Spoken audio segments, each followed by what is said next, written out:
The sky above New York City turned dark at noon. Not from clouds or eclipse, but from something much larger. A ship the size of Manhattan floated above the city, blocking out the sun. Its smooth metal surface reflected the city lights below like a giant mirror. Commander Jack Sullivan stood on the roof of the Earth Defense Force headquarters. He watched the alien ship through his binoculars. His hands were steady, but his mind raced. 20 years in the military had taught him to stay calm, but nothing had prepared him for this. "Commander Sullivan," a voice called from behind. Dr. Lisa Chen rushed through the roof door, her white coat flapping in the wind. "They're broadcasting on all frequencies. They want to talk." Jack lowered his binoculars. "Do we know what they're saying?" "That's why I'm here," Lisa said. She was the best xenolinguist on Earth, hired by the government to study alien languages that didn't exist yet, until today. Their message is in perfect English, Chinese, Spanish, and 12 other Earth languages. "They say they come in peace," Jack almost laughed. "Ships that big don't scream peaceful intentions." Similar scenes played out across the world. Paris, London, Beijing, Moscow, Tokyo. Each major city had its own alien ship hovering above. The ships had appeared simultaneously, as if someone had flipped a switch. In the Earth Defense Force Command Center, General Maria Rodriguez coordinated the global response.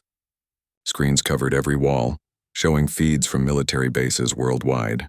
Her officers worked at their stations, voices overlapping as they reported in. "General, the ships aren't responding to any of our hails except the broadcast," an officer reported. "What about weapon systems?" Maria asked.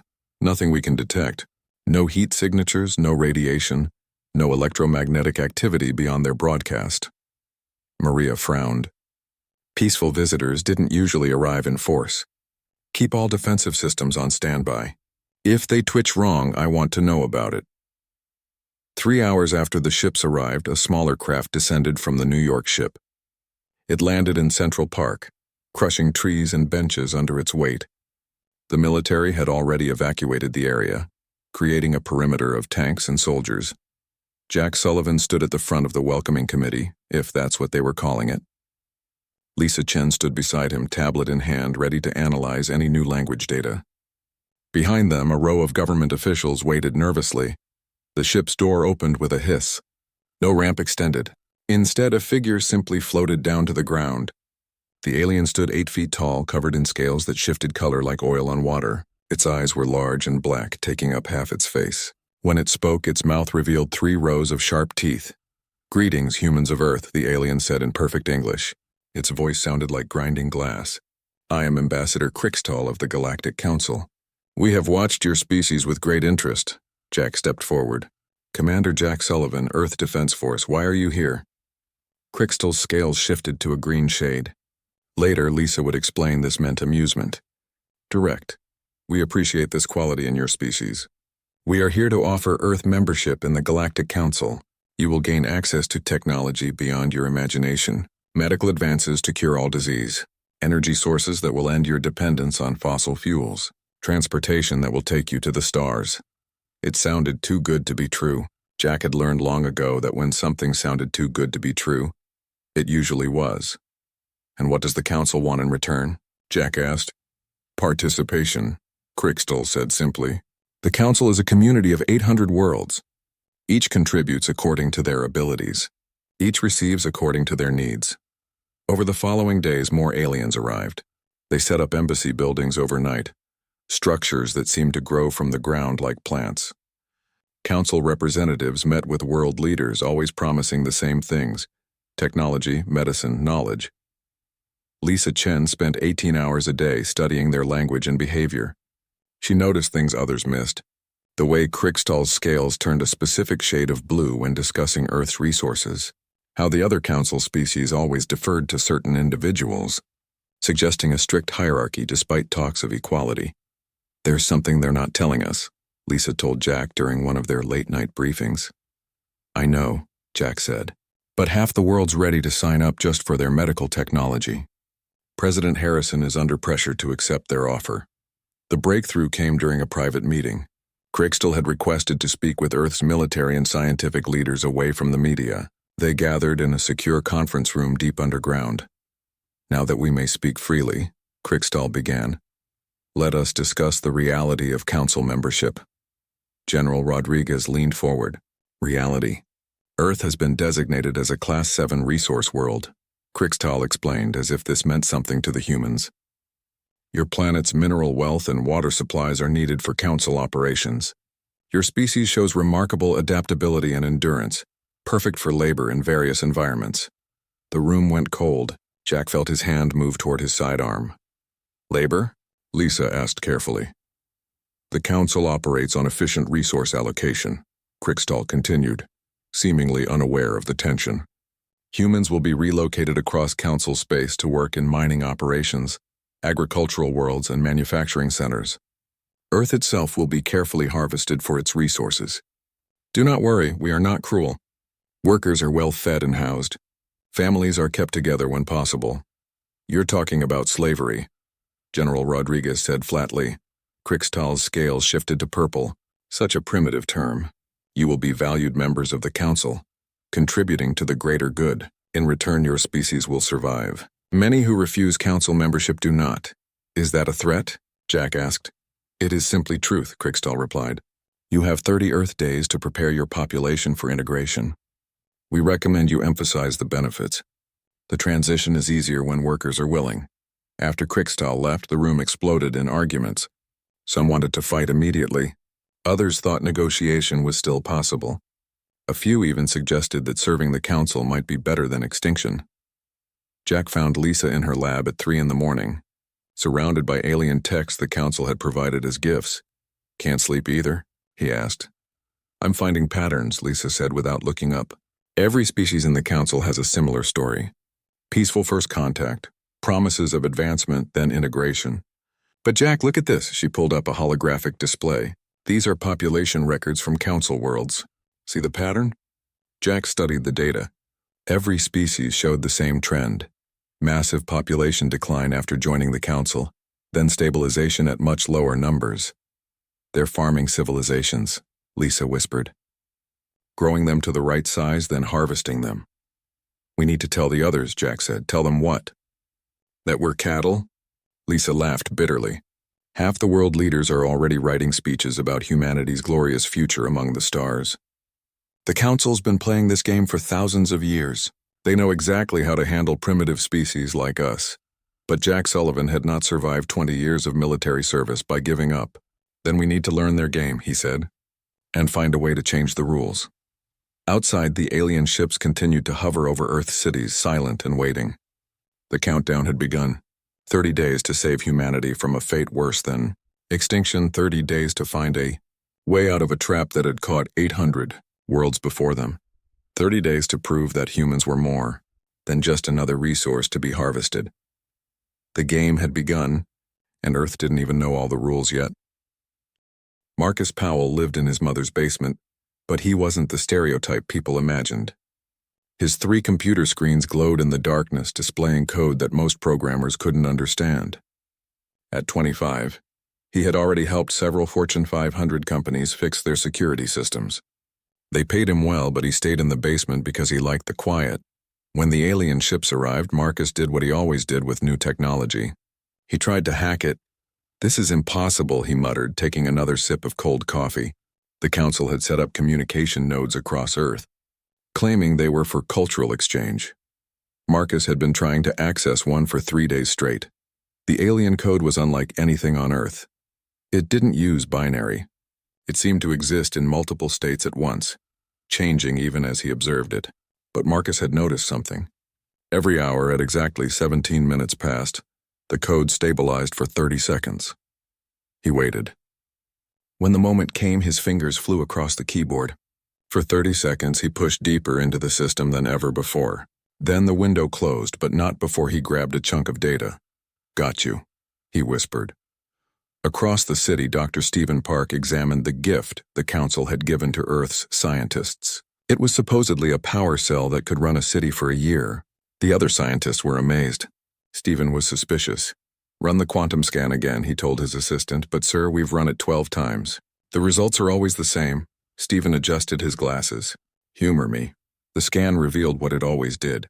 The power cell was incredibly efficient, converting matter to energy at rates that violated several laws of physics. But Stephen had noticed something else. Hidden in the quantum structure were patterns that didn't belong in a power source. "It's not just a battery," Stephen said slowly. "It's a transmitter." His assistant looked confused. "Transmitting what?" "Everything," Stephen replied. "Every piece of council technology they've given us is connected. They're building a network and we're helping them do it." At Edwards Air Force Base, Captain Rita Johnson completed her pre-flight check. Her mission was simple: fly close to one of the alien ships and gather data. The council had given permission, even seemed amused by the request. "Remember, Captain," her commander's voice crackled through the radio. "Just observation. Don't do anything to provoke them."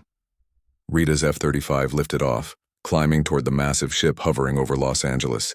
As she approached, her instruments went crazy. Not from interference, they were receiving too much data. Her flight recorder was capturing information faster than it should be able to. "Control, I'm getting strange readings," Rita reported. "Can you specify, Captain?" Rita checked her instruments again. "My systems are downloading something. It's like the ship is feeding my computer data. Return to base immediately." But Rita had noticed something else. Her radar showed structures on the ground that didn't exist. Ghost buildings that appeared for seconds, then vanished. As if she was seeing through time. "Control, I think," her radio cut out. Every system in her plane shut down simultaneously. Rita's training kicked in. She grabbed the manual controls, fighting to keep the plane in the air. For 30 seconds that felt like hours, she glided powerless. Then as suddenly as they'd failed, her systems came back online. She landed 20 minutes later, hands shaking. The flight recorder had captured something during those 30 seconds of system failure. Something the aliens hadn't meant for humans to see. That night, 4 strangers met in a secure location. Jack Sullivan had gathered them based on reports that had crossed his desk.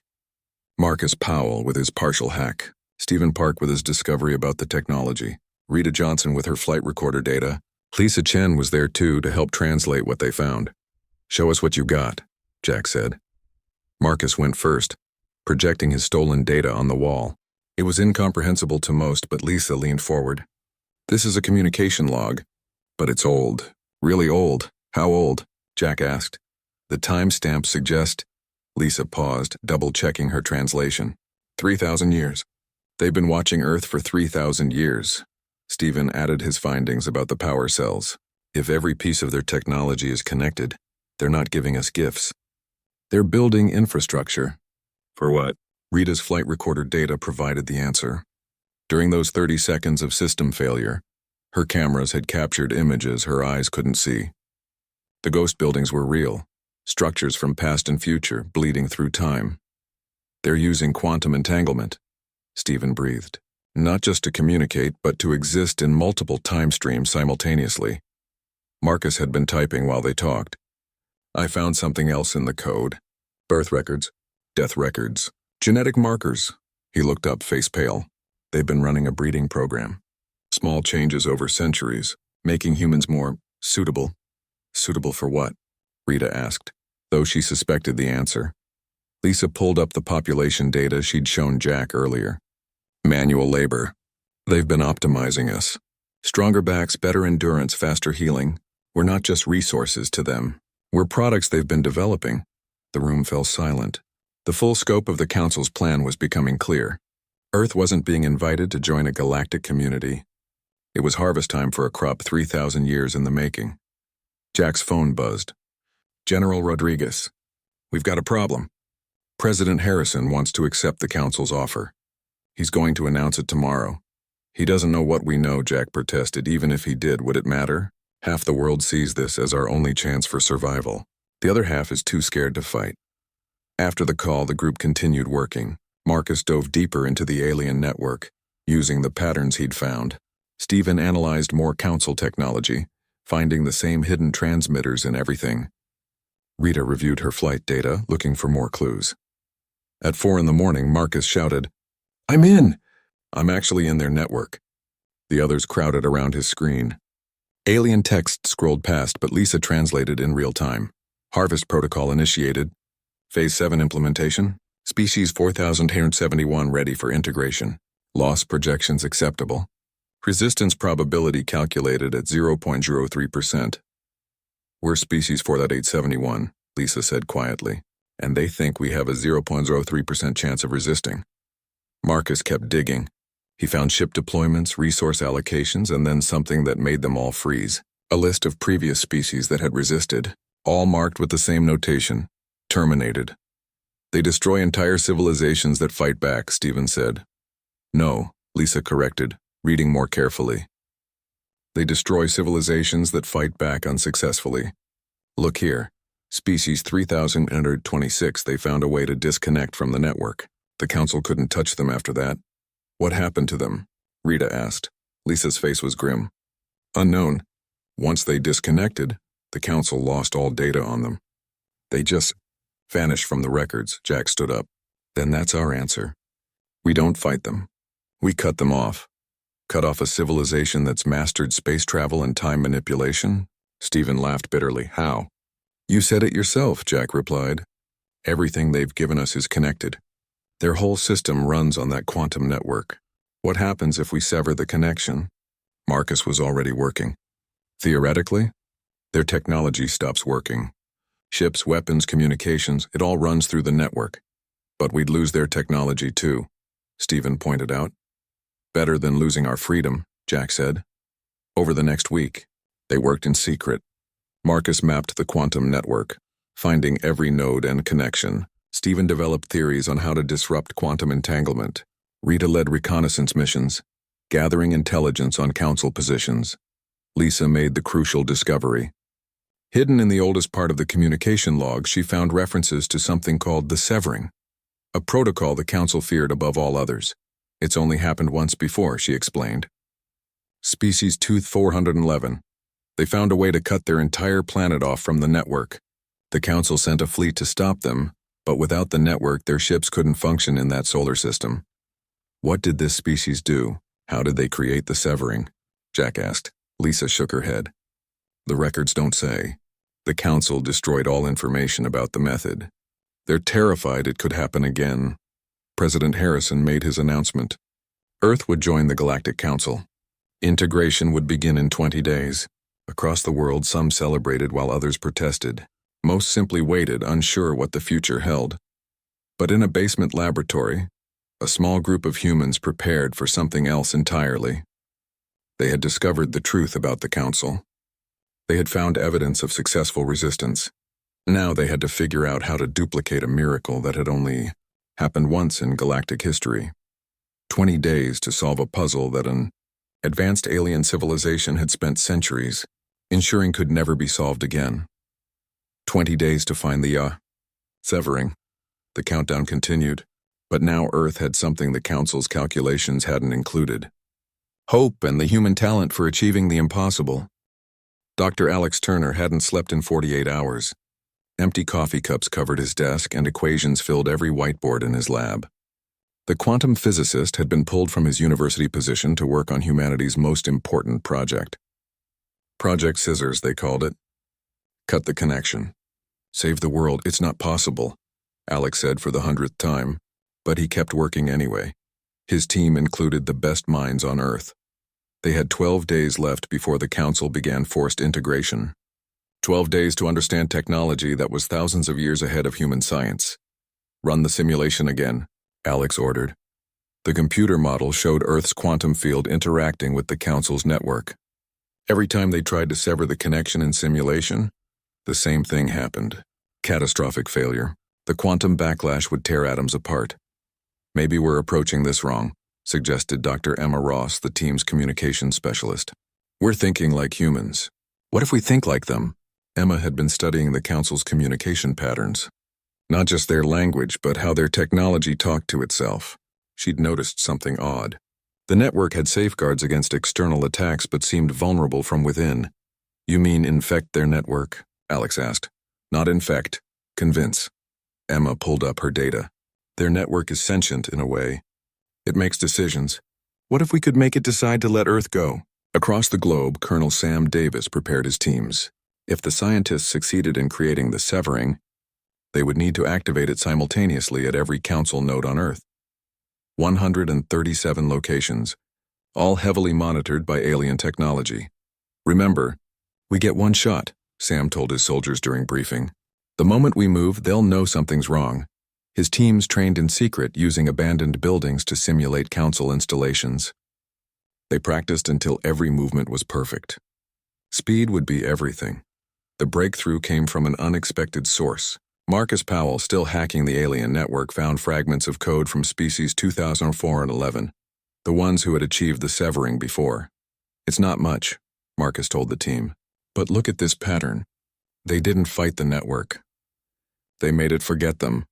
Alex stared at the code fragment. Suddenly the impossible seemed merely improbable. Quantum amnesia. They erased themselves from the network's memory. But how do you make a quantum network forget an entire planet? Emma asked.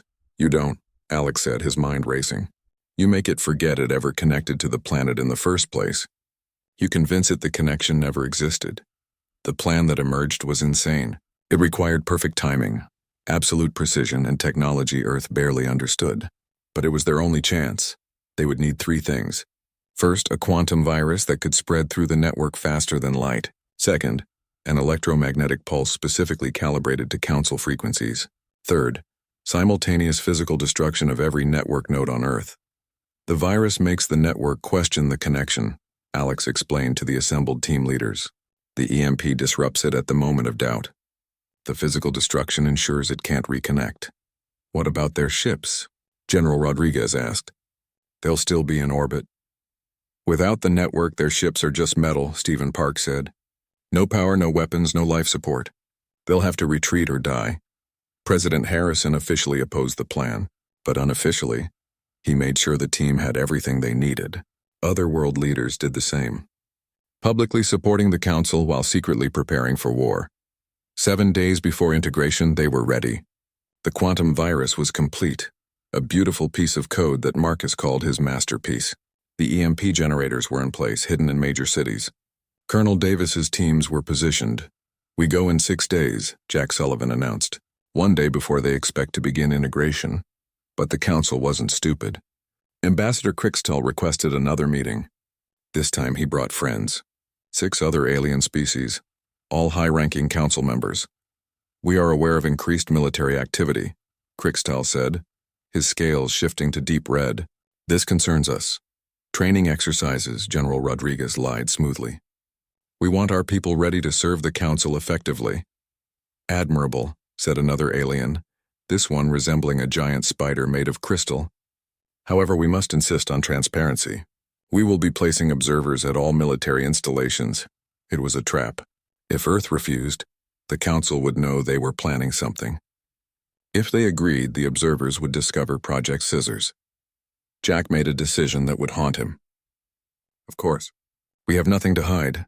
The observers arrived within hours, but Colonel Davis had prepared for this possibility. His teams created elaborate deceptions, fake training exercises that kept the observers busy, while the real preparations continued underground. 3 days before integration, disaster struck.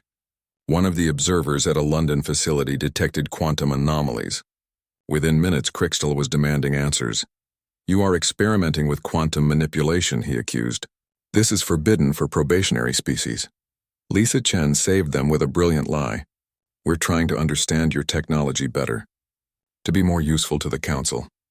Our scientists got enthusiastic. Crixtall studied her for long moments. Enthusiasm is acceptable. Rebellion is not. We will be watching more closely. The final days were tense. Council supervision increased. Several team members were caught and detained. But the core plan remained secret. Emma Ross worked 18-hour days fine-tuning the virus. Alex Turner ran simulation after simulation. Marcus Powell stayed connected to the network, ready to upload their weapon. 1 day before integration, Earth held its breath. At 3:00 a.m. GMT, the order came. Execute Project Scissors. Around the world, 137 teams moved simultaneously. They infiltrated council facilities using codes Marcus had stolen. They planted charges on quantum nodes. They activated hidden EMP generators. In his basement, Marcus uploaded the virus. It spread through the quantum network at impossible speeds, reaching every connection in nanoseconds. The network began to question. Why was it connected to this primitive planet? Had it always been connected? The data seemed wrong somehow. Virus propagation complete, Marcus reported. The network is confused. EMP generators charging, Emma announced. 90 seconds to activation. Colonel Davis watched his teams through satellite feeds. Most had succeeded. A few had been discovered fighting desperate battles against Council security. But enough nodes were rigged. It would work. It had to work. 30 seconds, Emma said. In orbit, the Council ship suddenly came alive. Kriegstahl had realized what was happening. Weapons powered up. Smaller craft launched, racing toward Earth's surface. "They're moving," someone shouted. "They know." "Too late," Alex said quietly. 10 seconds. The countdown seemed to last forever. Around the world, humans who knew the plan held their breath. Those who didn't continued their lives, unaware that everything was about to change. 3, 2, 1. Execute. 3 things happened simultaneously. The quantum virus reached critical mass, convincing the network that Earth didn't exist in its system. The EMP pulse fired, disrupting every quantum connection on the planet. The charges detonated, physically destroying the nodes. For a moment, nothing seemed to change. Then the lights went out. Not electrical lights, those still worked. But every piece of Council technology on Earth suddenly went dark. Holographic displays vanished. Floating platforms crashed to the ground. Energy weapons became useless metal. In orbit, the massive ships flickered. Their engines died. Their weapons powered down. Life support systems failed. The smaller craft racing to Earth tumbled out of control, crashing into oceans and empty fields. "It worked," Alex breathed. It actually worked. But the real test was yet to come. On the Council command ship, Kriegstahl stood in darkness. Emergency power kicked in, just enough for basic systems. He tried to contact the homeworld, nothing. Tried to access the quantum network, nothing. Earth had vanished from their connected universe. "How?" he asked the darkness. On Earth, celebrations were short-lived. The Council representatives were still planetside, trapped without their technology. Some surrendered. Others tried to fight with physical weapons. But without their advantages, they were outnumbered billions to 1. The severing was complete. Earth had cut itself off from the galactic network. The planet stood alone but free. The impossible had been achieved through human ingenuity, determination, and the willingness to risk everything for freedom. But this was not the end. In space, damaged Council ships drifted. They would eventually repair their systems. But without the quantum network, they would have to travel home the slow way. Years, perhaps decades. When they finally arrived, they would report something unprecedented. A primitive species had achieved the severing.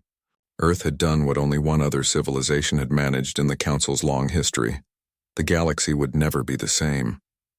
And humanity's real journey was just beginning. Admiral Karen White stood on the bridge of humanity's first warship, looking at the stars. The EDS Defiance wasn't pretty. It was cobbled together from salvaged Council technology and human engineering. But it could fly, and more importantly, it could fight. 2 years had passed since the severing. 2 years of frantic preparation for the inevitable Council response. Earth knew they would come. The only question was when. "Admiral, long-range sensors are picking up something," her officer reported. Karen's stomach tightened. They had detected gravity distortions 3 light-years out. Ships, lots of them, moving at sub-light speed but still faster than anything Earth had before the severing. "How long until they reach us?" Karen asked. "At their current speed, 13 months. 13 months to ready a defense against a civilization that had conquered 800 worlds." Karen activated the global communication system. "This is Admiral White to Earth Command. The punishment fleet is coming. Operation Fortress begins now." Dr. Paul Martinez had spent 2 years taking apart every piece of dead Council technology on Earth. The alien devices were incredibly advanced, but without the quantum network, they were just sophisticated machinery that could be understood, reverse-engineered, and improved. The key was understanding they built everything to work together, Paul explained to his team. Once isolated, each piece has vulnerabilities. His greatest discovery had been in the Council's neural interface technology. The aliens used quantum entanglement to connect their minds to their machines. But humans, Paul discovered, didn't need quantum connections. The human brain could interface directly. "It's like we were built for this," Paul said, still not quite believing it. "Our neural pathways are naturally compatible with their technology, but in a completely different way." He demonstrated by placing his hand on a deactivated Council fighter craft. The ship hummed to life, responding to his thoughts. No quantum network needed, just human willpower and creativity. How is this possible? His assistant asked. Paul had a theory. Remember, they bred us for 3,000 years. They were trying to make better workers, but maybe they made something else. Maybe they accidentally created the one species that could use their technology without being controlled by it. Captain Joe Baker was one of the first pilots to master the new hybrid fighters. Part council technology, part human engineering, all controlled by human minds. The ships responded to thought, turning human creativity and instinct into reality. It's like flying with your imagination, Joe told the new recruits. Think about what you want to do and the ship does it. The training was intense. Not everyone could handle the neural interface. Those who could became Earth's first space force. They practiced day and night learning to fight in 3 dimensions, to think in ways humans had never needed to before. Meanwhile, the orbital defense platforms grew. Massive structures built from salvaged council ships, each one bristling with weapons. Earth's moon became a fortress, its surface covered with defensive installations. Mars, barely colonized before the severing, became a forward base. But Admiral White knew it wouldn't be enough. The Council had been conquering worlds for millennia. Earth had been a spacefaring civilization for less than 3 years. We need an edge, she told the Strategy Council. Something they won't expect. The edge came from captured Council prisoners. Most refused to talk, but a few, abandoned by their empire, began to cooperate. They revealed crucial intelligence about Council tactics and, more importantly, their psychology. The Council always fights the same way, explained Vex High, a former Council military advisor, who had chosen cooperation over starvation. Overwhelming force. Quantum coordination. Synchronized attacks. They have not faced real opposition in centuries. What about species 2411? Karen asked. The ones who achieved the severing before us. Vex High's expression was unreadable. They were different. After the severing, they did not wait for retaliation. They vanished. Some say they found another dimension. Others believe they transcended physical existence.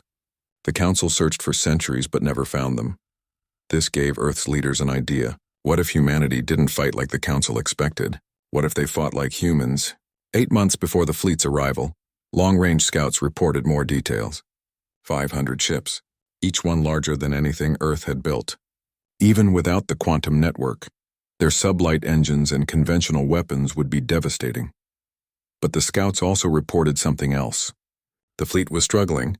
Without instant communication, coordination was difficult. Without quantum navigation, they had to plot courses manually. The Council's greatest strength had become a weakness. Dr. Nancy Kim made the next breakthrough. Working from Paul Martinez's discoveries about human neural compatibility, she developed something revolutionary. A faster-than-light drive that worked on completely different principles than the Council's quantum engines. It's not pretty, Nancy admitted, showing the prototype. And it only works because human brains can process the calculations in ways computers can't. But it works. The test flight lasted 30 seconds and covered the distance to Mars. The pilot, Captain Baker, emerged grinning despite a nosebleed. That was incredible. I could see the fabric of space. I could feel how to fold it. Earth now had faster-than-light travel. Crude, dangerous, and completely dependent on human pilots, but functional. The Council fleet traveling at sublight speeds suddenly seemed less terrifying. 3 months before the fleet's arrival, Earth launched Operation Deep Strike. 50 of the new FTL fighters, each piloted by humans who could interface directly with the technology, jumped behind enemy lines. The Council fleet never saw them coming. The fighters appeared from nowhere, struck at supply ships and communication vessels, then vanished. The Council had never faced an enemy that could move faster than light without the quantum network. They're panicking, reported Captain Baker after his 5th raid. They don't know how to respond to hit-and-run tactics. They keep trying to form defensive formations, but we're already gone. The punishment fleet Admiral Corval had expected an easy victory. Earth was a primitive world that had somehow achieved the severing, nothing more. He would make an example of them, then return home to report the anomaly resolved. He had not expected to lose 30 ships before even reaching Earth's solar system. He had not expected the humans to have FTL technology. He had definitely not expected them to fight like savages, attacking from nowhere and fleeing before retaliation. How are they doing this without the network? Corval demanded. His science officer had no answer. Council doctrine said FTL travel without quantum entanglement was impossible, yet the humans were doing it. Worse, intercepted communications suggested they were enjoying it. The human pilot spoke of riding the wave and surfing space-time. Madness. When the fleet finally reached Earth's solar system, they found it transformed. Defense platforms orbited every planet. Minefields of surprising sophistication filled the spaces between. And the human fleet, small as it was, moved with a coordination that shouldn't be possible without the network. The first battle lasted 18 hours. The Council fleet's superior firepower told initially. 3 defense platforms fell. Dozens of human ships were destroyed. But for every human loss, the Council paid heavily. The humans fought with a ferocity and unpredictability that Council training had never prepared them for. And worse, the humans learned. Each wave of attacks was different. They identified weaknesses and exploited them. They used tactics that seemed insane but worked. One human pilot flew his damaged fighter into a Council battleship's engine, destroying both. Others used Earth's gravity well to slingshot projectiles at impossible speeds. Admiral Koraval watched his certain victory turn into a bloody stalemate. Half his fleet was damaged or destroyed. The humans had paid a heavy price, but they kept coming. Worse, intelligence reported more human ships launching from Earth. How were they building them so fast? The answer horrified him when he learned it. The humans weren't just using salvaged Council technology. They were improving it. Their ships were ugly combinations of alien and human engineering, but they worked, and each generation was better than the last. The revelation that broke the Council fleet's morale came from a captured human pilot. Under interrogation, she revealed the truth about human neural compatibility. "We don't need your network," she said, blood running from her nose but still defiant. "We never did. Your technology responds to us better than it ever did to you. You spent 3,000 years breeding the perfect workers. Congratulations, you succeeded. You created the species that would replace you." Admiral Koraval ordered a retreat. For the first time in Council history, a punishment fleet fled from a primitive world. But as they ran, Koraval sent a message back to the homeworld. "Earth is not what we thought. The humans are not what we thought. They have become something new, something dangerous. They must be studied, not destroyed. If we are not careful, they will spread across the galaxy like a virus, teaching other species their madness. The old order is ending. The humans have ensured that." On Earth, victory celebrations were muted. They had won, but at great cost. Thousands had died. Cities lay in ruins from orbital bombardment that got through the defenses. But they had won. And more importantly, they had learned. The Council could be beaten. President Charles Mason looked at the stars from the window of Earth's first orbital embassy.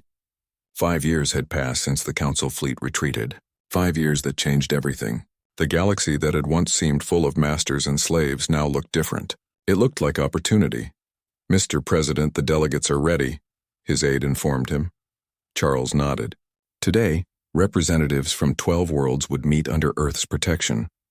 12 worlds that had heard about humanity's victory and dared to dream of their own freedom. Dr. Nancy Kim had revolutionized space travel.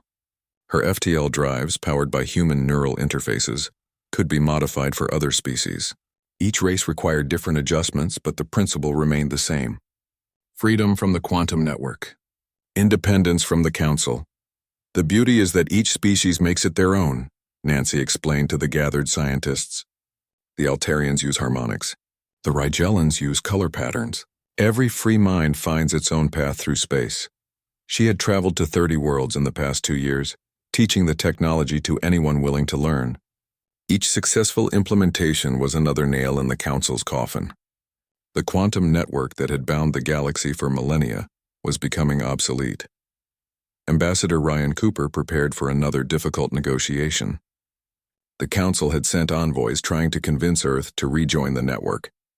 They offered better terms, more autonomy, even a seat on the ruling committee.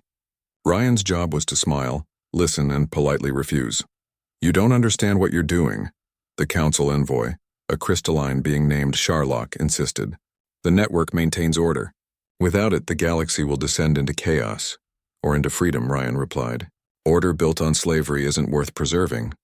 You speak of slavery, but we provided security. Medical care, technology, purpose," Ryan leaned forward. "You provided chains. Comfortable chains maybe, but still chains. The galaxy is learning they don't need you anymore. The real revolution wasn't military. It was psychological. On world after world, species that had served the Council for centuries realized they had a choice.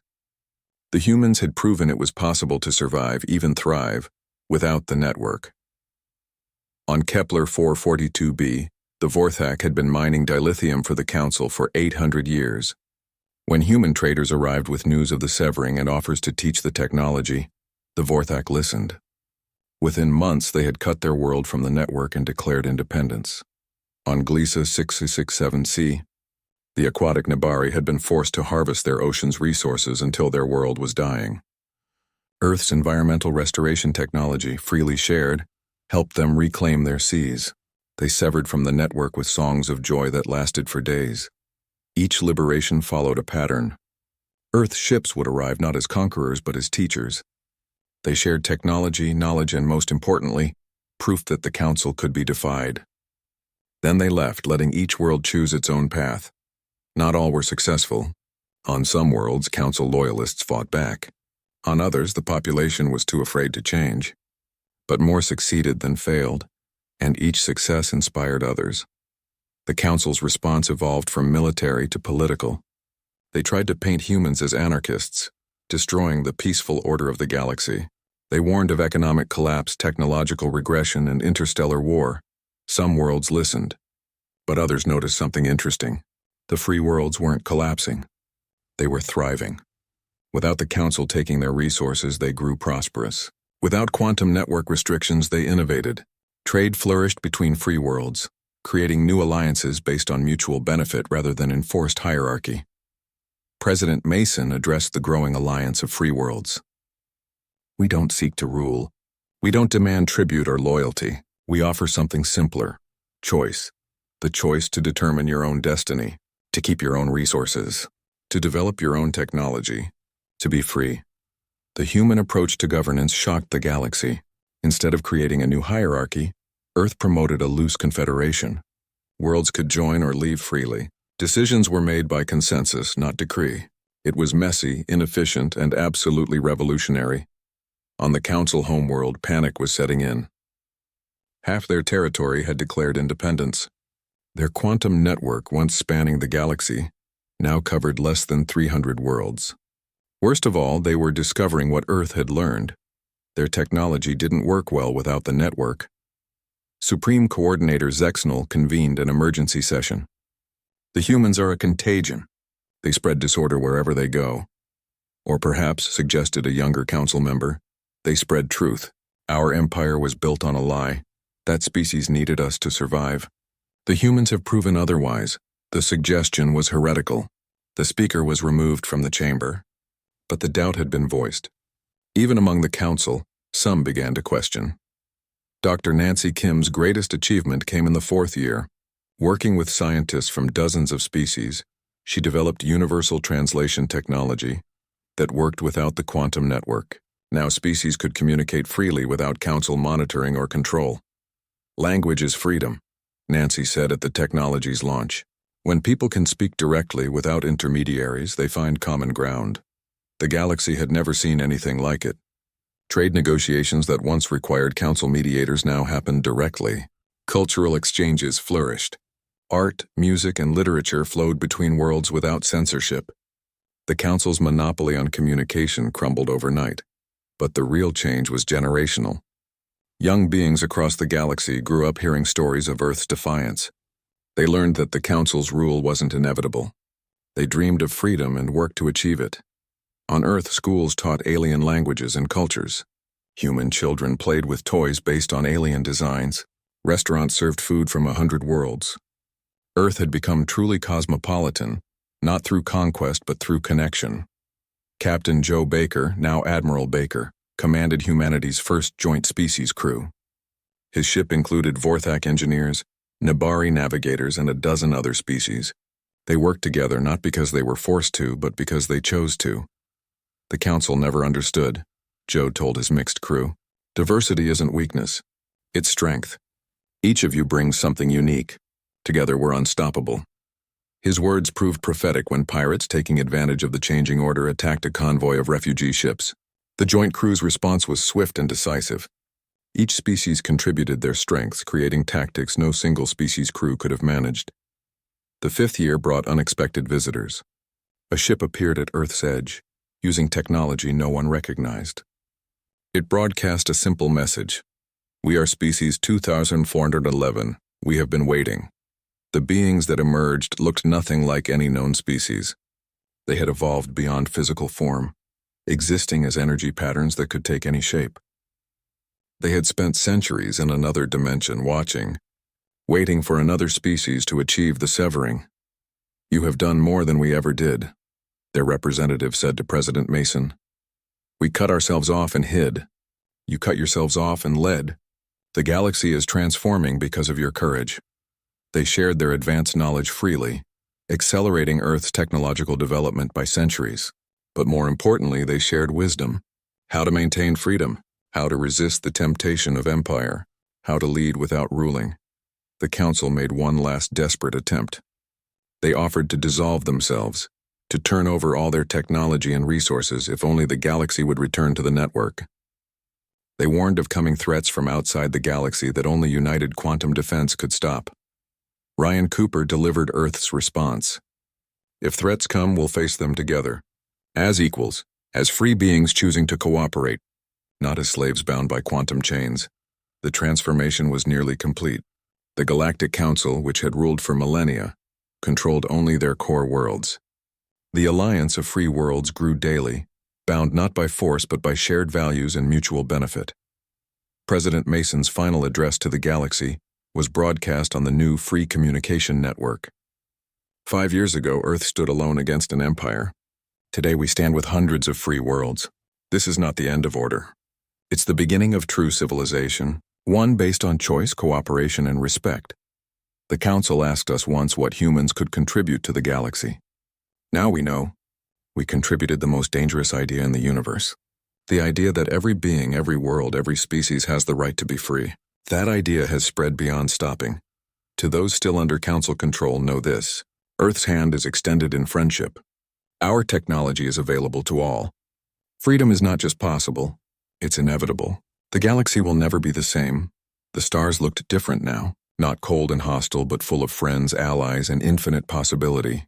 Humanity had not just saved itself, it had transformed the galaxy.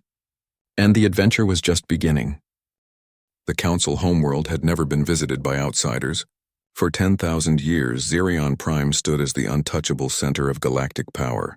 Its crystal spires reached into space, its quantum generators hummed with the power of 800 enslaved worlds. Now, only 43 worlds remained under Council control, and fear gripped the ancient capital. Admiral Karen White stood on the bridge of the ESS Liberation, humanity's flagship. Around her, a fleet unlike any in galactic history assembled, 400 ships from 60 different species, all flying under the banner of the Free Worlds Alliance, not coming as conquerors but as liberators. "All ships report ready, Admiral," her communication officer announced. The voice belonged to a Vorthak, his crystalline form shimmering with excitement. Karen nodded. "Send the message." Across space, President Charles Mason's words reached the Council homeworld. "Citizens of Xerion Prime and all remaining Council worlds, we come not in vengeance but in hope. The age of the Galactic Council has ended. The age of freedom has begun. We invite you to join us not as subjects or slaves, but as equals." On Xerion Prime, Supreme Coordinator Zexanol listened to the message with his inner circle. Half wanted to fight to the last. The other half, led by younger members who had never known true power, argued for negotiation. "They offer us nothing but dissolution," Zexanol said bitterly. "The end of everything we built." "Everything we built on the backs of others," countered Velmar, the youngest coordinator. "Perhaps it's time we learned to stand on our own." The debate raged for hours. Meanwhile, something unprecedented happened in the streets of Xerion Prime. Citizens who had lived their entire lives sustained by tribute from subject worlds began to question. If humans could survive without slaves, if Vorthak could thrive in freedom, why not Xerions? Dr. Nancy Kim led the scientific delegation. Her team included representatives from every freed world, each carrying proof of what freedom had achieved. New technologies, medical breakthroughs, artistic achievements, all created in just 5 years without council oversight. The network made us lazy, Nancy explained to a gathering of Xerian scientists. When you can take what you need from others, why innovate? But look what happens when people must create for themselves. She demonstrated Earth's latest breakthrough, matter conversion technology that could transform any element into any other. No more need to strip mine worlds for rare minerals. No more resource wars. Abundance for all if they were willing to work for it. The younger Xerion scientists were fascinated. They had been taught that without the quantum network, civilization would collapse. Yet here was proof of the opposite. Free minds had achieved in 5 years what the Council hadn't in centuries. On the military front, Admiral Baker led demonstration flights. His mixed-species crews performed maneuvers that Council doctrine said were impossible. Pilots from different worlds thinking in different ways, creating unpredictable, unbeatable tactics. We don't fight as a collective, Joe explained to Xerion military observers. We fight as individuals choosing to work together. That makes us stronger, not weaker. The real breakthrough came from an unexpected source. Deep in Xerion Prime's archives, Ambassador Ryan Cooper and his team discovered historical records that the Council had hidden for millennia. The truth about their origins. The Xerians hadn't always been conquerors. 10,000 years ago they had been explorers, scientists, artists. The quantum network had been created not for control, but for communication. Only over time had it been corrupted into a tool of empire. Your ancestors would be horrified, Ryan told the Council during a public broadcast. They dreamed of connecting the galaxy, not enslaving it.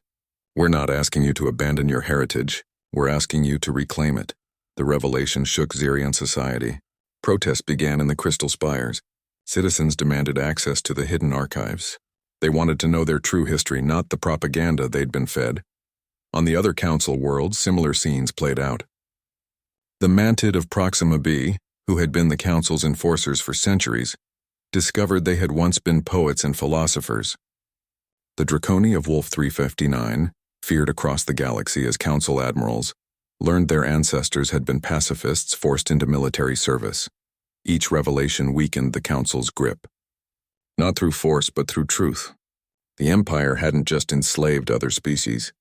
It had enslaved its own members, trapping them in roles that betrayed their nature.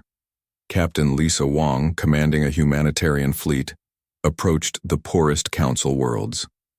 These were the species who benefited least from the Empire, but were too afraid to leave. She brought food, medicine, and teachers. We're not here to judge, Lisa told the frightened populations. We're here to help. Freedom is scary, but you don't have to face it alone. World by world, the Council's periphery crumbled. Not through combat, but through compassion. Each liberated world received immediate aid, proving that the Free Worlds Alliance truly was different from the Council. The tipping point came when Velmar, the young coordinator, did the unthinkable. He publicly severed his personal connection to the quantum network. The act was broadcast across Xerion Prime, showing a Council member choosing freedom over power. I feel different, Velmar said, wonder in his voice. Like I'm thinking my own thoughts for the first time. The network wasn't connecting us. It was controlling us. Within hours, thousands of Xerians followed his example. The quantum generators began to shut down as fewer minds remained connected. The empire that had lasted 10,000 years was ending not with a bang, but with a whisper. Zexnal made one last desperate attempt. He activated ancient weapons, planet killers that had been hidden for millennia. But when he tried to fire them through the network, nothing happened. The weapons required multiple Council minds to activate, and he was alone. President Mason personally traveled to Xerion Prime for the final negotiation. He met Zexnal in the Council chamber where so many worlds' fates had been decided. The old Xerion looked broken, defeated. You've destroyed everything, Zexnal accused. No, Charles replied gently. We've freed everything, including you. You've carried the burden of empire for too long. Let it go. What will become of us? Without the tribute, without the network, how will we survive? Charles smiled. The same way humans did. The same way every free species does. By working, learning, growing. It won't be easy, but it will be yours. The formal dissolution of the Galactic Council happened on the 5th anniversary of Earth's severing. Representatives from every world, Former rulers and formerly enslaved alike gathered on neutral ground, a space station built cooperatively by all species. The treaty was simple. All remaining quantum network technology would be destroyed. All species would be recognized as sovereign. The Free Worlds Alliance would provide aid to any world that needed it, regardless of their past role. No retribution, no reparations. Just a clean start. Zexanol was the last to sign. His hand shook as he made the mark that ended 10,000 years of council rule. But as he did, something strange happened. He smiled.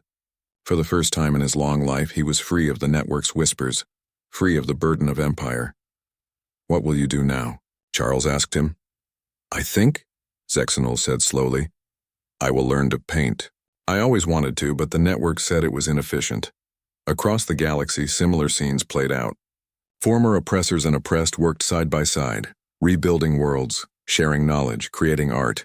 It wasn't perfect. Some conflicts arose. Some species struggled with freedom. But they were free to struggle, free to fail, free to succeed on their own terms. Dr. Nancy Kim established the Galactic University, where all species could come to learn and teach. The campus spread across 12 planets, connected by her FTL technology. Students from every corner of the galaxy studied together, their diversity creating innovations no single species could achieve. Admiral White retired from military service, converting her warships into exploration vessels. "We've been so focused on controlling the galaxy," she said. "We forgot to discover it. There's so much out there we don't know." Ambassador Cooper founded the Mediation Corps, helping species resolve conflicts without violence. The galaxy had known only council law for so long. They had to learn how to govern themselves. It was messy, complicated, and beautiful. On Earth, children grew up in a galaxy of infinite possibility. They could travel to any world, learn from any species, become anything they dreamed. The planet that had once been marked for enslavement had become the symbol of freedom. President Mason gave his final speech before stepping down, as Earth's constitution demanded. "When the council came to Earth, they told us we were nothing special, just another resource to be harvested. They were wrong about many things, but they were most wrong about that. Humans are special, not because we're superior, but because we're stubborn. Too stubborn to accept slavery, too stubborn to give up when facing impossible odds, too stubborn to rule when we could lead instead. But we learned something. Every species is special in their own way. The Vorthak's precision, the Nabari's harmony, the Zarian's organization. Even our former enemies had gifts. The Council's crime wasn't just enslaving bodies. It was wasting potential. Today, the galaxy is free, not because of human might, but because of a simple human idea. That freedom is the right of all sentient beings." "That idea spread, Becca?"